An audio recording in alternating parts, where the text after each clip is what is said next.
কাউকে বসানোর দায়িত্ব তো উপদেষ্টাদের না। উপদেষ্টাদের এই ইন্টারিম সরকারের দায়িত্ব হচ্ছে একটি সুষ্ঠু ভোটের ব্যবস্থা করা, নির্বাচন প্রক্রিয়াটাকে ঠিক করা, নির্বাচন কমিশনটাকে সংস্কার করা, তাহলে ভোট তো অটোতেই সুষ্ঠু হবে।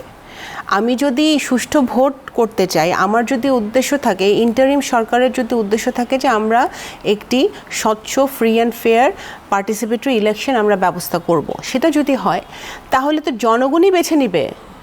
জনগণ তার ক্যান্ডিডেট বেছে নেবে, জনগণ তার দল বেছে নেবে। যে সব দলই নির্বাচনে অংশগ্রহণ করবে, যারা যারা নির্বাচন কমিশনের সাথে রেজিস্টার্ড তারা অংশগ্রহণ করবে, এবং যে সকল প্রার্থীরা হবে, জনগণ যে প্রার্থীকে পছন্দ, যে দলকে পছন্দ, তারা সেই দলকে প্রার্থীকে বেছে নিয়ে সেই দল তখন সরকার গঠন করবে। এখানে এক স্বৈরাচার বা কোন স্বৈরাচার না, এটা তো কাউকে পার্টিকুলারলি বসানোর কাজ তো ইন্টারিম গভর্নমেন্টের না। এনজিওর কিস্তি প্রথমবার বিকাশ পেমেন্ট করলেই 20 টাকা ইনস্ট্যান্ট ক্যাশব্যাক।